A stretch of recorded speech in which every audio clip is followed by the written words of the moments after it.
Vijay sir அப்படி வந்தோன்னா அழுத்தம் ஜெய் போடா அப்படின்ட்டு போயிட்டாரு. இப்போ நீங்க தலைவா ஒரு கிரேட் இருக்குல்ல, அதுக்கே ஒரு ஸ்டோரி இருக்குது. ஃபர்ஸ்ட் இல்லையானா வந்து நடிக்கிறாங்க. ஃபர்ஸ்ட் இல்லையானா வந்துட்டாங்க போல இருக்கு, செட்டுக்கு வந்துட்டாங்களே இல்லையானா அப்படிங்கிறோம். பண்ணோன்னா ஃபர்ஸ்ட் சீன் என்ன சார் சீனு அப்படின்னா பேண்ட் வைக்கிற சீன் சார் அப்படின்னோடனே சார். ஸோ நாங்கள் போகிறோம். போயிட்டு போனோடனே காஸ்டியூமர்கிட்ட சொல்கிறேன்னா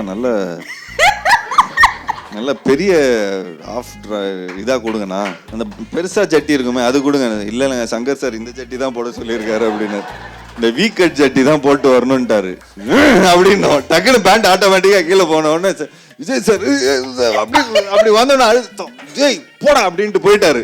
கூப்பிட்டு திட்டுறாரு. டேய் நான் நைட்டு ஃபுல்லாக நான் வந்து இந்த சீனை வந்து பயங்கரமாக பண்ணணும்னு நினச்சேன். சரி அதுக்கப்புறம் அவர் கூப்பிட்டு பயங்கரமாக சொன்னேன், டேய் இந்த மாதிரிலாம் பண்ணாதடா, சீரியஸான சீனில் எல்லா வாட்டியும் இந்த மாதிரி பண்ணின்னு இருப்பியாடா இப்படின்னு சொல்லிட்டு.